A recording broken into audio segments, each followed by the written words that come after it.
The broadcast is now starting. All attendees are in listen-only mode. Hello, and welcome to today's webinar. My name is Adam Golov, Marketing and Communications Manager at Data Conversion Laboratory, and I'll be your moderator today. Before we get started, I wanted to let you know we will allow time at the end of the webinar for questions and answers. So please write your questions in the chat area as they come to mind. If we don't have time to answer them all, we will make them available on our website. Today, we are thrilled to introduce Dave White, Chief Technology Officer at Quark. Dave is responsible for leading Quark's product teams and strategy. He works with Quark's strategic partners on product integration, manages the technical aspects of mergers and acquisitions, and is responsible for Quark's OEM relationships. Dave joined Quark in November 2008 and has 2 decades of experience in the publishing and content management industry. Prior to joining Quark, White was Vice President of Product Strategy at PTC and Arbortext, where he led key initiatives for executing on emerging technologies, strategic partnerships, and acquisitions. He has also held roles in sales, product management, engineering, and business development. With extensive knowledge of a broad range of science and technology, White has helped define XML standards and spoken at a variety of publishing conferences. White graduated from Purdue University with a degree in electrical engineering technology. We also introduced Mark Rose, President of DCL, who is a recognized authority on XML implementation and document conversion. Mark also serves as project executive with overall responsibility for resource management and planning.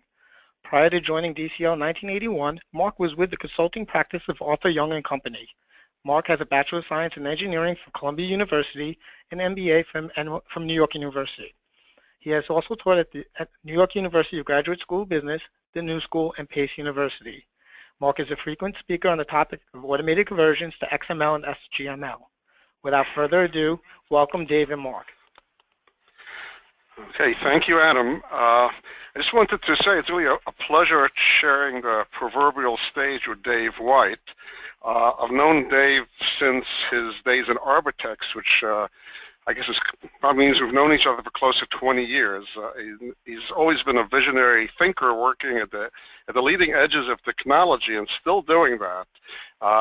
And I think you'll find this presentation quite interesting. I also wanted to note, I realized this morning that that both DCL and Quark are celebrating their 35th anniversary this year. So that's a long time, and we've both been working with mutual customers. I'm very proud to have Dave with us today. But I also thought about 35 years ago, 1981, much of what we're talking about today didn't exist. There's no mobile, no XML, not much in the way of smart content. We weren't even thinking about it very much. There were some things like that. Word processors were the size of Volkswagens. And in fact, much of what we're talking about didn't even exist 10 years ago. So I think it just leads to tremendous, what we've got available and what Dave is going to talk about leads to tremendous opportunities for a lot of change and growth. SOPs, standard operating procedures, are the workhorse of almost every organization. Insurance, banking, manufacturing, aviation, everybody's got, and everybody's got them.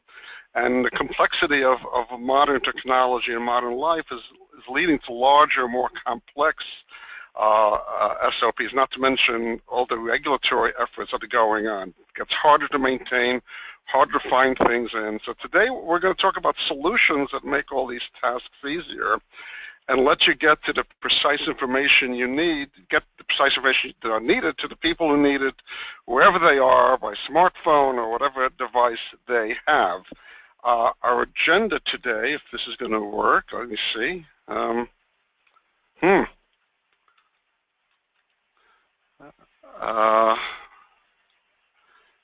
we go. Okay. So agenda today, we've already heard the introductions to us. I'm going to talk a little bit about Data Conversion Laboratory. Dave will talk a little Quark, and he's going to talk about the various aspects of content automation for mobile SOPs.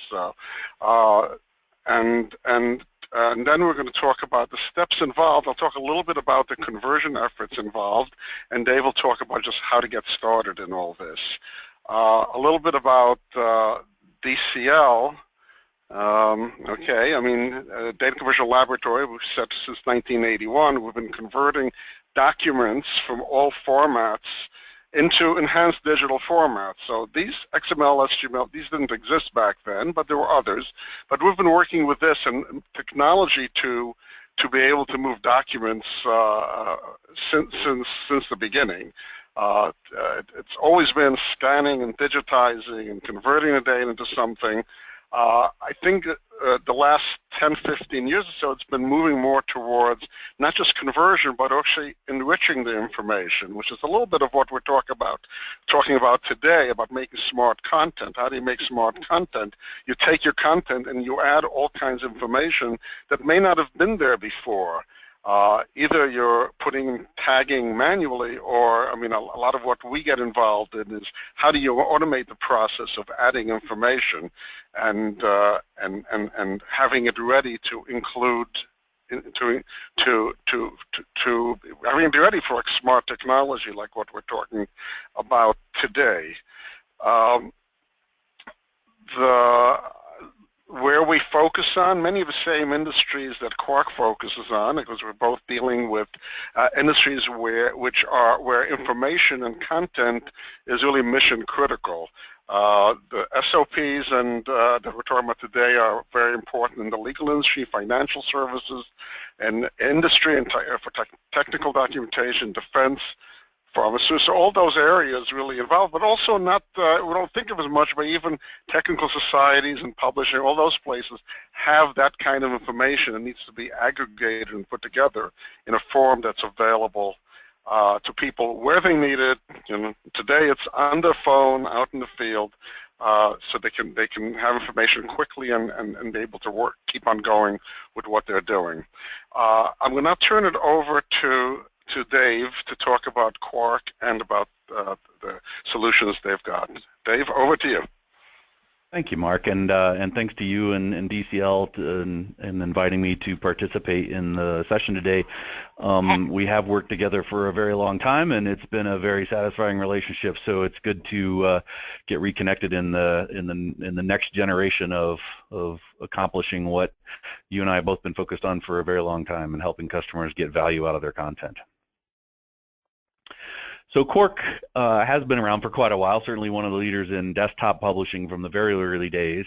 But for the last 7 or 8 years, we've been focused on taking the design expertise of the traditional Quark environment and bringing content automation to that process, so automating as much as possible. And we've been working successfully with a variety of enterprise customers in a variety of markets, which I'll talk about momentarily. So been around a long time, getting a fair amount of recognition for the efforts we're doing these days, and starting to build our ecosystem with partners like DCL to help our customers complete their executions.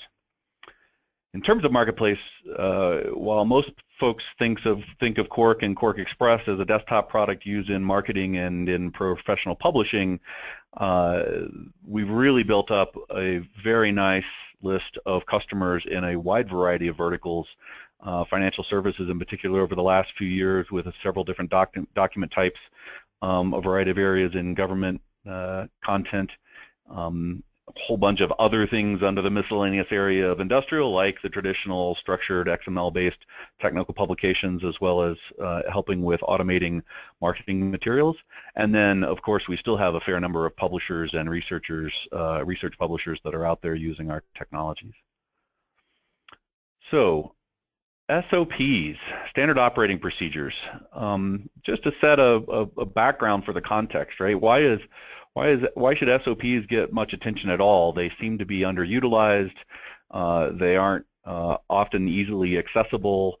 They're often an afterthought, and in some industries more so than others. In financial services, which I'll talk about by example a great deal today, it's actually pretty critical to them to get the execution of their business processes correct, both when they're engaging with customers, internal processes, security processes, whether that's digital or physical, or integration with partners. All of that is a significant benefit under regulated agencies. When you're in a regulatory environment, getting your processes right and making sure that, you know, as the icon there sort of shows, that you stay out of jail is pretty important. But it's not just that. Every business has to deal with the challenges of making sure that their employees are executing the way that the business expects, requires, and needs them to. And a simple example is just, depending on what you're working on, $1 of work can cost 5 to 30 times that much in rework. So getting it wrong is very expensive, whether that's somebody else has to understand what broke and why it broke and fixing that problem, to actually making financial implications, direct financial implications for getting things wrong. So a great deal to do with the bandwidth of the organization and the profitability of the organization to make sure that their procedures and processes of running the business are handled correctly. It's also very valuable to have a solid and easily accessible resource for operating procedures in terms of scaling the business. If you're adding new employees, if you have contract employees, if you're doing acquisitions, if you're expanding your partnering network, ensuring that that's easy to understand how to do business with you and how to do your business is incredibly important to the bottom line. As I mentioned, regulations have a tremendous amount of impact, from not being able to bring a product to market if you haven't followed the procedures correctly, to having financial and legal implications if you do not execute according to those regulations.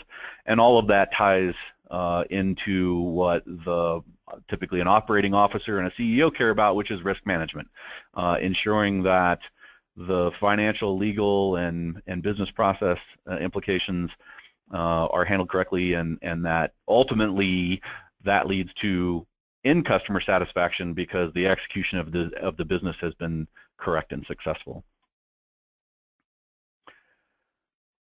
Traditionally, SOPs, and probably for almost the majority of businesses still today, SOPs, the production process, the process of creating, reviewing, approving, and distributing SOPs has been based on using word processors like Microsoft Word. Maybe these days an HTML editor might be used if you are web only, but it's a very uncontrolled process. It's very unstructured content. It's often very focused on PDF as the end result. So even if it's delivered to a website that can help you find the PDF, it's still print oriented, and all of those things make for bad experiences if you're on a mobile device. If you really are trying to execute this remotely through a tablet, on your phone, if you're trying to figure out what the procedure is for opening a bank when something physical in the location of the bank isn't correct when you come in the morning, what do you do about that, and how do you access that information? You're not sitting in front of your terminal. To something much more regular like field service engagements, where dealing with being out in the field as a part of your business, as a regular part of your business, is important to be able to access the processes and procedures that you need when you need them, where you need them, on the device that you're currently holding. So what does it mean to deliver a good SOP on a mobile environment?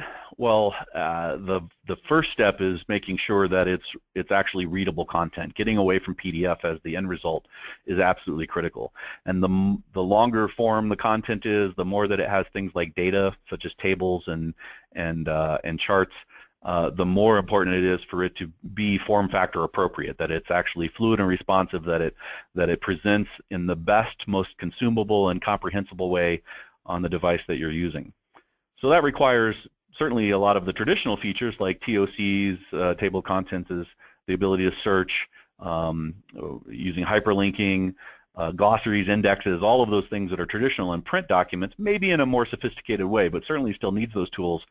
But to really empower the consumer of an SOP to get done with their job fast, to find the content they need, to execute the procedures, and to get out, really means adding those enhancements that Mark was talking about, that they're now also helping their customers take their legacy content or their existing content and convert it into something much richer than the static layout of an HTML page or a print document. So adding interactivity, being able to, for example, have references expandable inline instead of jumping to another location and having to jump back in hyperlinks. That's slow on a phone. It requires round trips to the web server, and it takes you out of the context of what you were doing and the procedure you're doing. So what does it mean to unlock the door. Well, that's a simple example, but maybe it's more complex than that. Maybe there are procedures to require a separate set of procedures on how to disarm the alarm system. Why do I have to jump to a different location in my document repository or in the presentation of those documents in order to see that? Why doesn't it just display dynamically in line in the order that I'm trying to execute in, even when they come from separately written procedures? And of course, ultimately, one of the most important things for the business to understand is what procedures are being used, who's using them, how frequently are they using them. So being able to tool that content for analytics to measure what steps have been taken, how often are the procedures viewed, what locations are most active or most inactive, etc. And then getting that final, mobile experience, if you want that superior experience, doing it manually the way that traditionally the print process has been done is just entirely too expensive.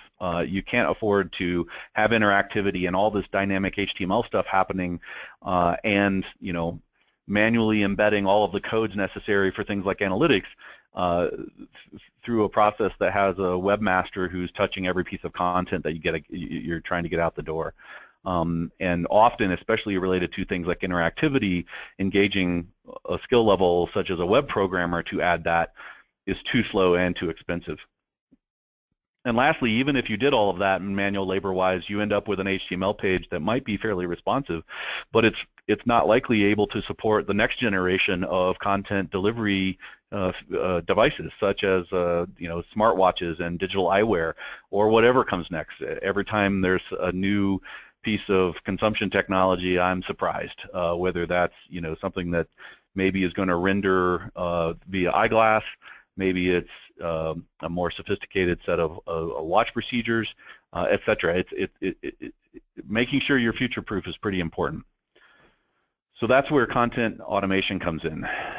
Sorry, one click too many. And what do we mean by content automation? Well, a technical definition would be techniques and methods and a system for controlling pretty much every part, as much as possible, of the content lifecycle through automatic means. So having the computer do as much work as is absolutely possible. Certainly a computer can't write the procedure, but it can do a whole lot of other things once the procedure is written. So really reducing the amount of human intervention required, getting rid of manual labor where it can be removed, and ultimately deploying what automation does in any industry, which is speed time to market, improve quality and consistency, and reduce the cost to get the same amount or more information delivered. So whether it's SOPs or any other content type from our customers and serving in the industry, often it's not about folks understanding or raising their hand saying we need automation for this process. Many people don't even tie automation to a content process because of how long we've all been using word processors and PDF. And moving that to the exact same digital equivalent on a web content management system may not even be appropriate. So here's a series of phrases. I'll leave that to you to read most of them on your own, but things like, is the information out of date by the time it's already released? Is it consistent across all of our delivery formats, whether it's web or PDF?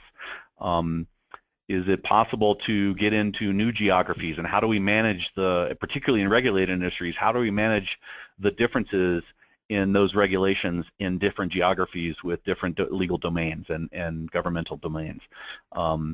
And all along the way, is there a way that we can grow our ability to deliver more and get more value out of this content, this business critical content, without spending more money to do so? That's always a challenge. So that's where automation can answer a lot of those questions and provide tremendous benefit. So especially for companies and business processes focused on the digital transformation, so getting out of the print and static world into a rich HTML, mobile-enabled, touch-enabled world,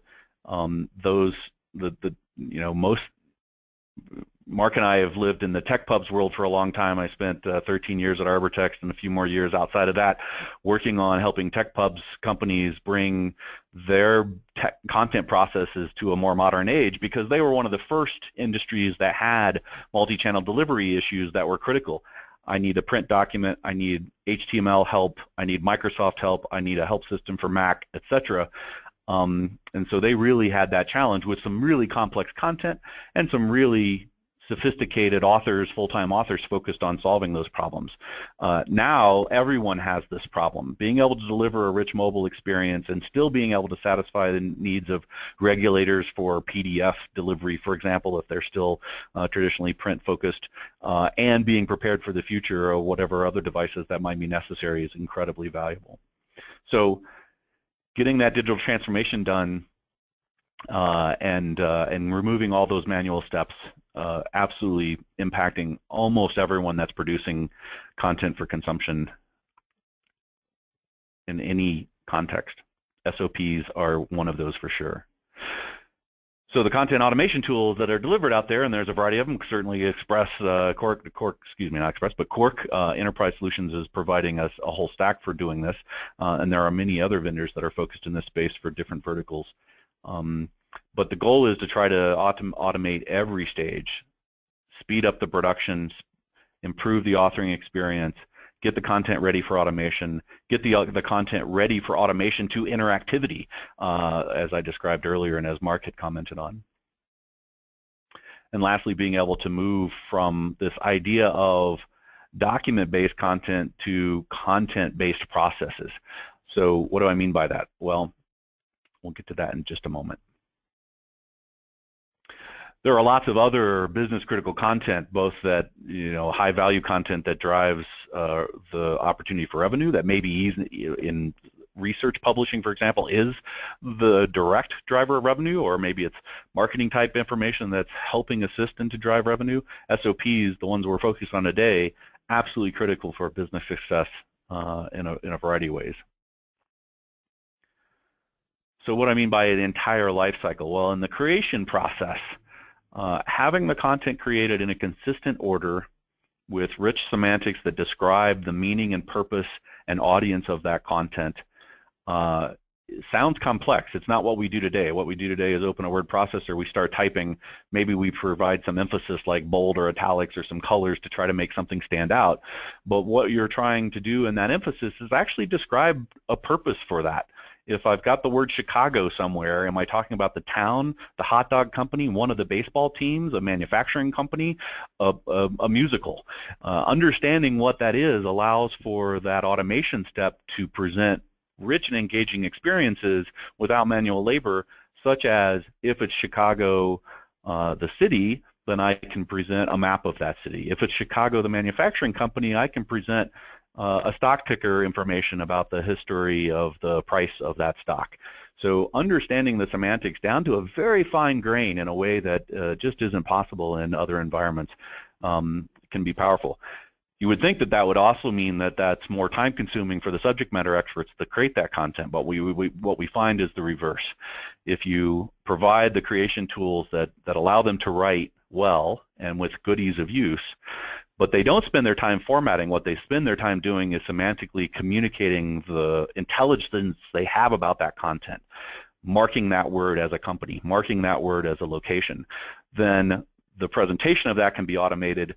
They've really added value that isn't thrown away by a design department who's going to reformat that in something like Quark Express or InDesign.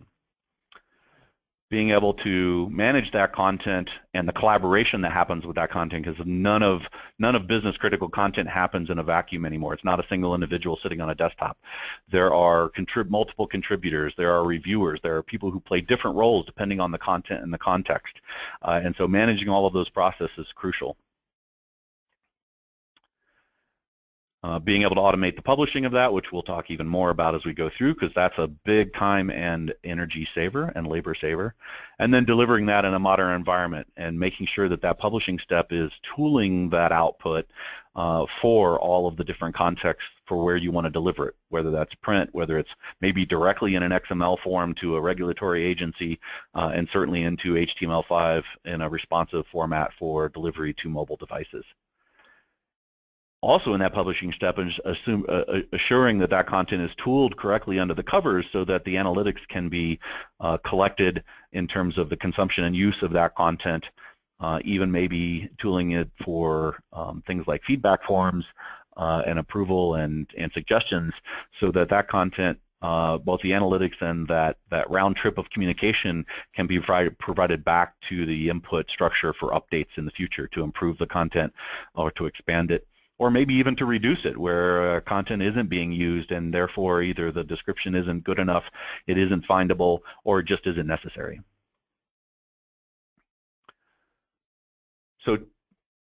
So moving from an environment where you've got static documents, they're Word documents or maybe even initiated as Word and then converted into something like Quark Express or InDesign for layout and publishing, where even if you use a content management system, the misnomer of content management is you're not really managing the content, you're managing files. And you might know a great deal about information in that file using metadata, like what is it about, who is it for, who wrote it, who last updated it, but you're still pushing files around, and all the content is locked into those individual files. So copy and paste is widely used. Recreation of content because they can't access or find the information that they're looking for, they don't even know it exists.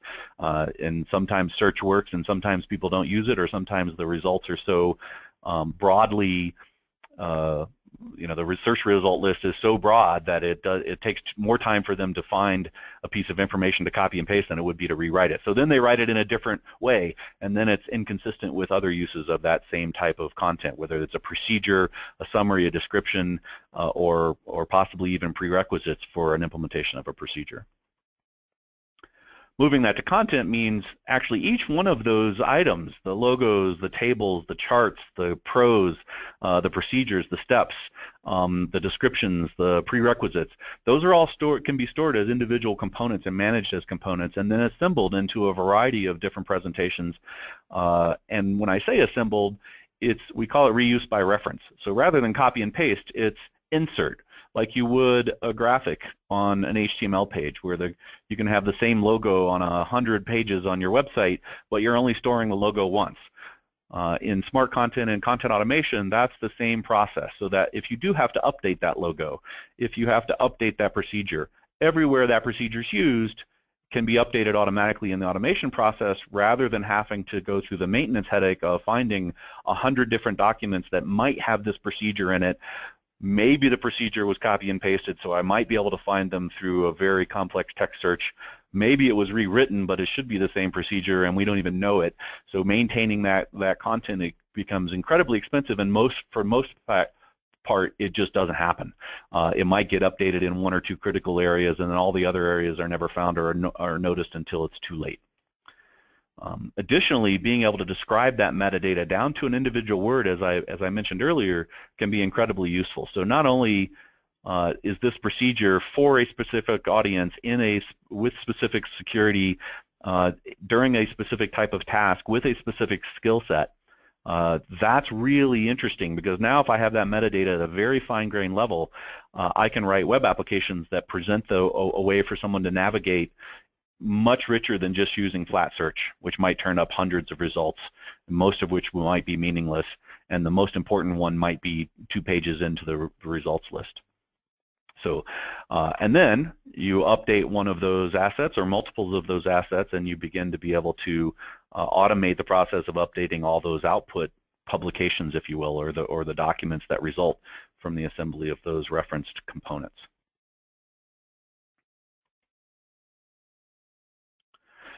So how does this apply? What is the result of this experience of moving from static documents, manual authoring, manual publishing to content automation? Well, there's both hard and soft.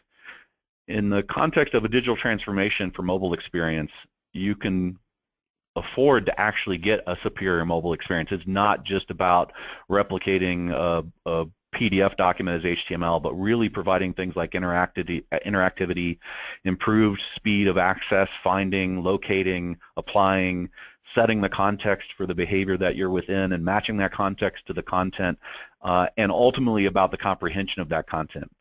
The consistency of order, consistency of structure of the document, consistency of the language used for procedures, all go towards the quality measure, and the quality measure is the most important when it comes to comprehension. Two people might argue that we put the prerequisites before the description of the procedure, or the description of the purpose of the procedure before the prerequisites.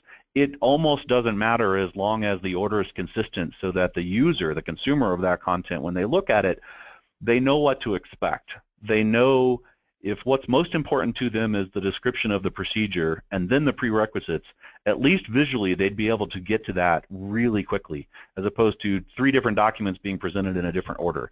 So quality is incredibly important, and automation helps achieve that quality goal like no other solution can in an affordable and a timely way. And lastly, of course, the content analytics, incredibly useful for being able to keep track of what should you be doing next, where should your priorities be in relation to your procedures. There are wonderfully rich, measurable, hard dollar ROIs for content automation. We consistently see 30 to 50% labor savings for authoring and reviewing. So a subject matter expert whose job may be part-time dealing with operating procedures, and most of the time they're executing on the business itself, saving them a half hour on an hour project is significant. Getting them in and out of the tool quicker, when they do that 2 or 3 or 4 times a week, you can save a half a day on something as simple as a small set of procedures. Being able to save up to maybe even more than 95% of the labor related to those publishing channel manual stovepipe processes of converting from Word to layout and from PDF to web documents, and still only ending up with these static documents that aren't very satisfying and still have a lot of barriers to the consumer. Componentizing the content enables for a really rich savings in translation, because now you're managing that content at a component level. You can now only translate the components that have changed. You don't have to send the same content out to the translator 3 times for 3 different documents. You only send it once, and therefore the hard measure of savings and translation costs, if you are multinational or multi-language, incredibly important. And lastly, and sometimes not terribly obvious with all of these other values, is the reduced time to delivering. Being able to take out that manual step of, I've written my procedure, I send it off to somebody who formats it in another tool, they send me back a PDF, I say, oh wait, I made some mistakes, or I don't like the way this is laid out, or we should use different icons, and we go back and forth. That person in the marketing or publishing department may be, especially if it's done through email, may be sick and I don't know it because they're in a different department. It can take days, weeks, months to delay these types of processes depending on how they're managed. Being able, from an authoring perspective, to push a button and say, yep, this is approved, or I need a preview, a draft version of this to share, and I can push a button and I can get HTML, I can get PDF out automatically in seconds as opposed to days, weeks, or months. And lastly, there's all the soft ROIs, things that are harder to measure but absolutely have impact. Consistency, accuracy, the contextual capabilities, being able to ensure that all of the different omni-channel outputs, PDF, print, web, partner website, multiple branding, multi-geographies, that all of those stay consistent means that your procedures are more likely to be found, more likely to be followed, and less likely to cause confusion or error. And lastly, because all of this content is semantically marked up, and automation can be applied to transforming it to the next generation of presentation, you'll be ready for the future. A great example I love is we work with our App Studio product, we work with the British Medical Journal. British Medical Journal has been using XML for 7 or 8 years, I think, at least in their authoring environment, to write the journal itself. So they have authoring tools that provide that, they have management tools, they do all of this stuff for that particular type of content, for their journal content. iPad came out. We acquired the company just after they had executed on this process for BMJ that created App Studio. The transforms were created to present the content in an application form on an iPad, and within weeks of completion of that process, testing, quality, verification, it's done. Within weeks, they had 7 years of content available on a device that was never envisioned a year or 2 years before that. It's a great example of the value of getting your most important business content in a content automation process and ready for the future. So how do you get there? If you believe all of that, how do you get to this process of content automation, of taking advantage of applying automation to your content processes? You could break these down into many, many more sub-steps. So we're going to give you a quick overview here. And the three big ones are: start with a content audit, decide what vendors focus best and can supply you with the best technologies and support and services, and then begin the implementation. So what does a content audit mean? When you're moving to this digital age, you have an opportunity, as I described, of providing better information, more easily found, contextually presented, and dynamically assembled. Being able to do all that means defining some requirements for it. So sitting down with your team, with some of the users of your content, with some of the producers of your content, and defining the objectives and scope of what you want to work on. Planning out some surveys, collecting information in an inventory of the documents that you already have and the processes that you've already got in place, what works, what doesn't work. Looking at all of those documents and seeing what's in common, what's different. If things are in different order, but they're actually the same type of information, why are they in a different order? What is the best order? What is the order we're going to finally land on and stay consistent with? So identifying those guidelines and standards. Being able to execute the user and author surveys so you can identify how best to improve your content or where to set the priorities. And then ultimately looking at that content with the purpose of defining the schemas, and there's lots of points. We have a starting point for SOPs in particular, but defining what you need in that content automation process, and therefore what the authors need to accomplish in order to enable that to be automated. So what type of objectives? What are our goals and concerns? There might be business objectives, like being able to reduce the business risk by ensuring the SOPs are easy to access and are timely.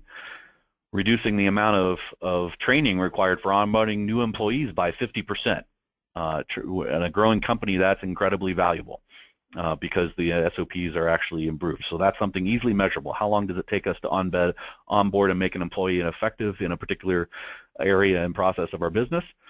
We can measure that, and we can see what the results are afterwards. Being able to increase the velocity of business by improving the processes without increasing the labor costs. So getting all of these extra features and getting better results through automation means you don't have to add additional labor costs. You can deploy the labor that you've got in better, more powerful ways with less redundant work. There might be content consumer objectives, like I need to reduce the amount of errors that I have because I can't find the right process, or the process is out of date. Or the delays to get to that process, being able to reduce the frequency of rework because the process is well defined and consistent, and I can trust it, and therefore I execute it as described. And then there might be also internal process of the actual creation and maintenance of those things. Like, we actually have a lot of procedures that are repetitive across different contexts. Great, let's modularize those and reuse those by reference rather than copy, paste, and recreate. Reducing the time it takes us to get through our entire process to release a new or updated SOP, so we can shorten the time it takes to author, we can shorten the time it takes to review, we can dramatically decrease the time it takes to actually get through the publishing step because it's all done by a computer software program. In the document inventory, what do you look for? Well, the number of formats that you have, what was used for authoring, what is used as the delivery format. Are they consistent? What's the volume of that content we have to deal with, so we can estimate the effort and cost associated with working with somebody like DCL to provide that progress of stepping forward from static documents to highly tooled, interactive, driving components.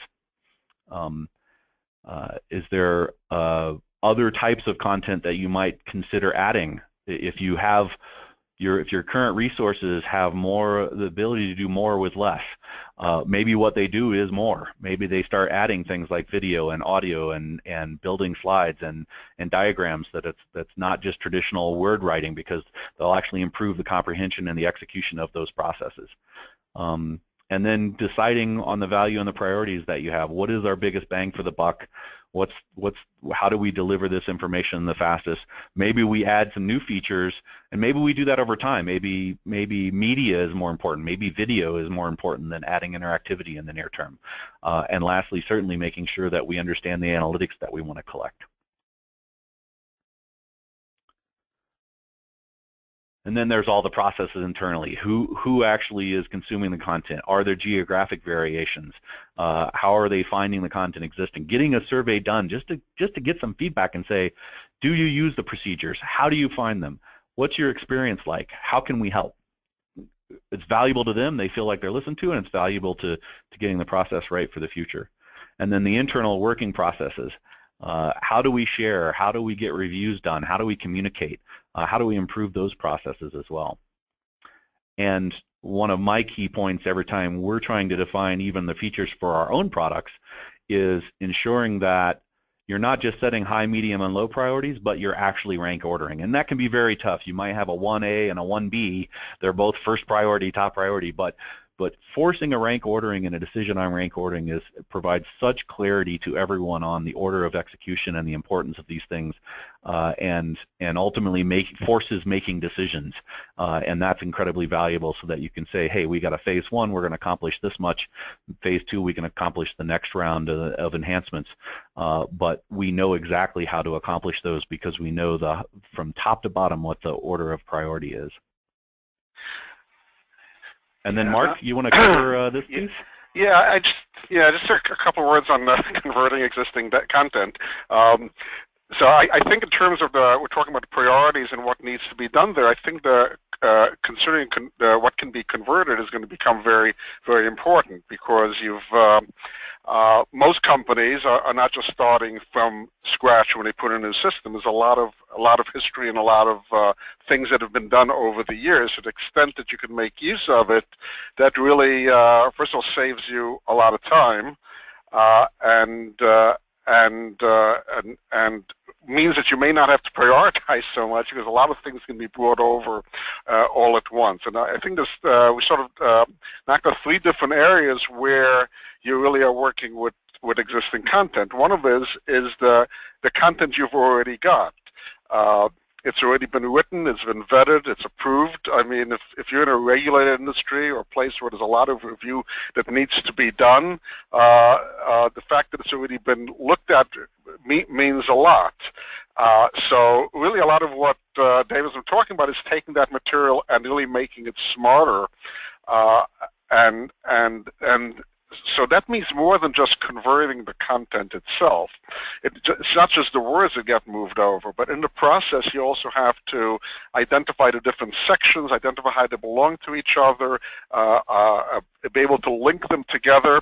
Today, a lot of that can be done in that conversion process. So it's really important to think about not just getting the words over and not just copy and pasting, which helps a lot, I guess, but also all the other things that need to be done. And I just have one example, because Dave talked before, the importance of smart content. When you're a multinational company and have material that's translated, translation costs are huge. And if you've got to produce your documents in 10 or 12 different languages, or 30 or 40 or 50 languages, that's being able to reduce that is very important. So, like, just an example, work we did for AGCO, I guess just within the past year, where we converted a large number of their SOPs for in a number of areas, coming in different languages. One of the things they wanted to focus on is make sure that they didn't lose their translation memory. The materials that we were converting already had been translated in multiple languages. You want to be able to preserve it as much as possible. So we focused on, in the conversion process, not just converting into a new format and into XML, but making sure it was done in a way that the segments actually still matched up with their translation memory segments, so they were able to maintain as much as possible, and they're actually able to, there was what they said, a 90% efficiency in maintaining the language memory, which is huge. So there's a lot of things that you can do when you're doing that conversion process from your original material. You're future-proofing your content. We spoke about it already, but it's also you're getting a lot of material over very quickly. The other places, so this is just legacy materials from the past. Once you're going, there's also material that needs to be moved over. There's a lot of mergers and acquisition activity going on these days. Just today we talked about large agricultural company, Monsanto, going with Bayer. So every time you have a merger, there's a lot of material that needs to be moved together and normalized and organized. You can do it manually, but that's really a slow process. It's a conversion process. If you can think through what needs to be done, a lot of it can be automated and made much quicker. And the third area is supporting information coming in from the outside. Most companies today are dealing with external regulations, standards, things coming in from other places, from contributors. How do you get that information in? If you're dealing in a regular industry, there are laws and regulations for multiple jurisdictions, and they're constantly changing. A well-thought-out approach lets you automate that process of bringing things in and merging it with your existing content, so you don't always have to reread everything and figure out what's the latest version. So I think there's a lot of areas that it's not just legacy content needs to be moved in. There's always a constant need for content to be moved over, and a well-thought-out plan makes it a lot easier. That was my cameo. Over to you, Dave. Thanks, Mark. Well said, actually, and ties exactly to the experience that we see with our customers currently. So I've skipped a slide here. Let me get back to it. So as always, I've tried to put a 12-pound into a 10-pound bag. So I'm going to move through the next couple slides so we leave room for questions here. But the next two areas, vendor selection. There are a lot of folks in the content automation landscape. Frankly, in the publishing world in general, it's a highly fragmented space. Folks that might deliver point solutions like an authoring tool or a component content or a content management system, some digital publishing tools, consultancies, etc. There are vertical applications that focus on things like nothing but financial services or nothing but government, and then there are horizontal platforms that might have vertical layers to them, like Quark's own Quark publishing platform and enterprise solution stack. So lots of folks to think about, and it does take some research to identify who might be most appropriate for you. But in making those solutions, this type of content automation process doesn't happen with a desktop product. It doesn't happen with just content management. It doesn't happen with just web content management. There are a lot of features that are necessary, especially in regulatory environments where the review and approval processes have to be pretty rigid, where you're trying to automate more than just getting text on a page.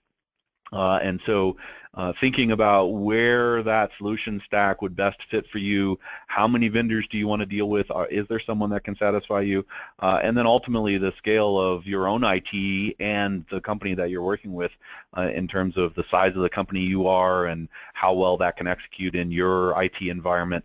And lastly, the deployment model, whether it's on-premise, cloud, shared infrastructure, or whatever. There's all kinds of models. So things that you have to think about that add to complexity over just falling back to we're going to keep running our manual process with our desktop tools and email. From an implementation standpoint, I'm going to skip through this pretty quickly again to leave time for questions, but running through the content audit, defining the schema, developing the output templates, working with somebody like DCL to convert existing content or getting started on that process, defining the work processes, the workflows, the steps, the procedures, testing, iterating over that. Typically, depending on the complexity, we would see a 3 to 7 months of linear time for execution. So, but this is bringing tremendous value, right? The automation process, again, like applying automation to any context, whether it's paint robots on a factory floor to working with your content, you get savings in the productivity of your labor that does exist. You can reduce labor that's been redundant and isn't value added in things like design and manual conversion of content into design. You can reduce your time to market, you improve your quality, you can save in translation because you're managing at a finer grain what needs to be translated and what has changed. So we have companies in the banking industry, for example, that have spent up to $1 million in software and services to execute a process, and their return is in the millions per year. I know that sounds fantastical, but I'm not kidding. They hard dollar measured it just on the hard savings. They were able to say, yep, we spent $1 million. It took us 9 to 12 months. From that point on, we started saving multiple millions of dollars a year. If I actually told you the number they quoted me, you wouldn't even believe me further. So I'll leave the actual number off, but it was multiple returns per year on that investment.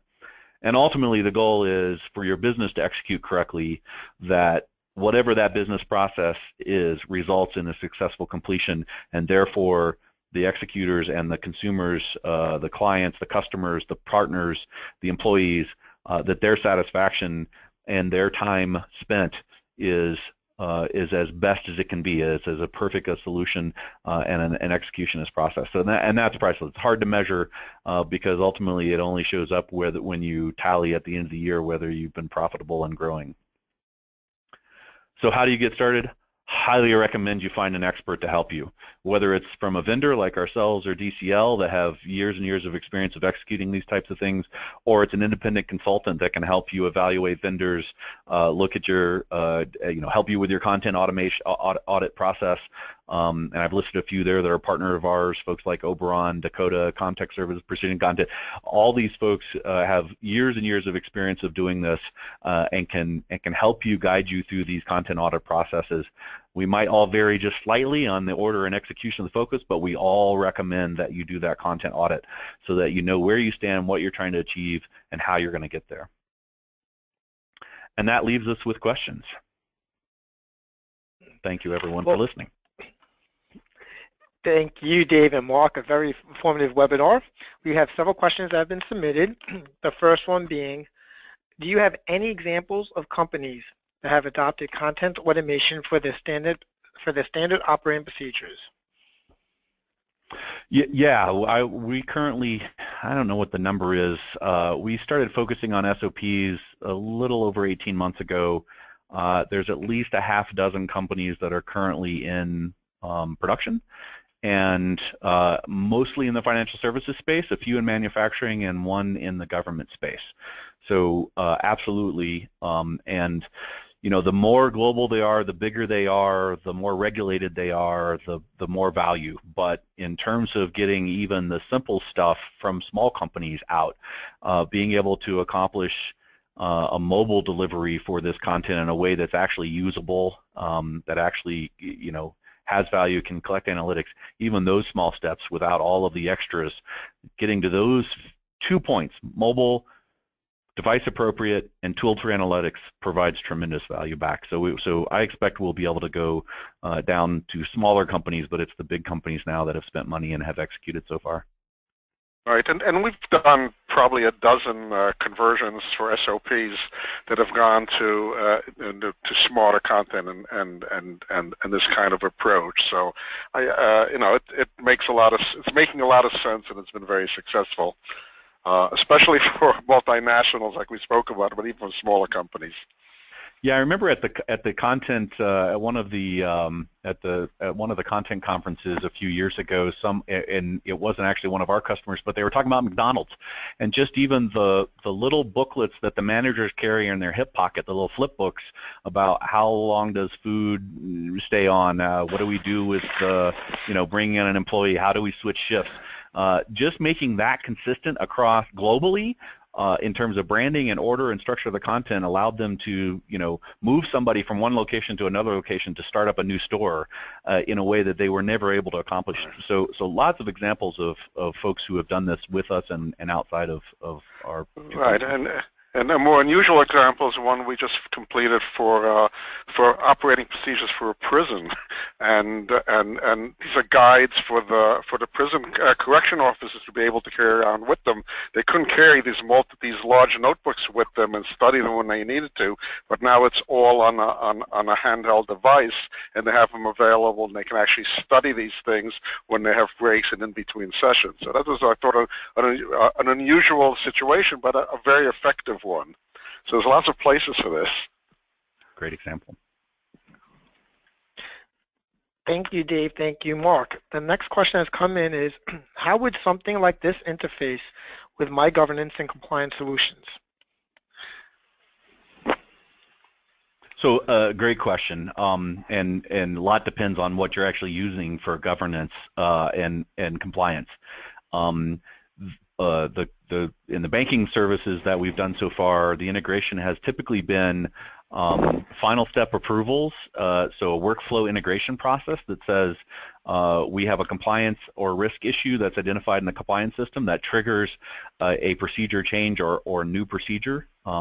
It might be also managing geographic exceptions through the compliance process management system, and that triggers a workflow step to add or modify a procedure that exists. And then when that procedure is completed, reviewed, and approved, the delivery of that is also sent back to the compliance system. We've had a couple of folks who have started playing with the idea of how do we tie those analytics of consumption so that we can prove that these procedures are being used and accessed, but they haven't gone that far yet for a variety of reasons, both technical and political. But I think that's the next step of that generation of integration between the two systems, where the risk management and auditing system can actually get access to the shared analytics of how the content is being consumed by who and when.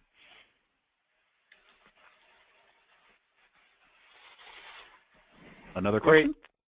Yes, thank you, Dave. And the last question that's come in is, how much do you see companies justifying their investment in content automation for SOPs based on cost savings versus simply avoiding fines and compliance breaches? Wow, that's a fantastic question and a very one hard to answer. So we've done a survey, Quark in combination with InfoTrends, not specifically to SOPs, but content automation and content processes generally. And the overwhelming answer has been most folks are moving towards more digital transformation capabilities in order to increase the value of the content and the usage of the content. And I think that absolutely applies, and it's certainly one of the pieces we get back from our SOP customers. So something like 50% of them were focused on that customer satisfaction point as being the main point. The good thing about content automation is that even if your goal is improvement of content or reduction of risk, the measurable value of the reduction of costs related to the workload for subject matter experts, the speed of content production, the accuracy and consistency of that content, and the reduction in translation costs all actually pay for the system and increase the velocity of what's possible or the utility of the employees that are in place. So what we typically find is we have a goal, whether it's compliance or just better business, but we would have a hard time justifying spending a lot of money to accomplish that goal, because spending money always feels like risk, and so the best way to mitigate that risk is to have proof that there is actually hard measurable dollar savings as well. And so I don't think it's one or the other typically. I think one leads and the other is the side benefit that gets the deal closed and gets the customer executing. Yeah, I think the other place that is the other metric that I come across all the time is speed, just being able to get out there faster. And although that's not a hard measurable dollar number, many can translate that into dollar numbers. So while risk mitigation of risk is clearly a very important thing, it's very hard to measure. Money savings is and time. If you can cut down a cycle from 11 weeks to 6 weeks, I think in most organizations that quickly translates into money savings. I think that's another one to keep in mind. And in banking, multinational banks, risk is how they're getting the project started, how they're defending the cost of moving to content automation, because it's not a small step. Again, like applying automation to any environment, but the way that they're funding that through budgets is the consistent, measurable, hard dollar idea. So one kicks off the project, the other allows the money to be budgeted. Any other questions? Great. No, those are all the questions that we've received. So thank you, Dave, and thank you, Mark. And thank you, everyone, for attending today's webinar. This will conclude today's broadcast. You'll be able to access the recorded version of today's webinar from our webinar archive section located on our website at www.dclab.com. Thank you, everyone, for attending, and have a great day.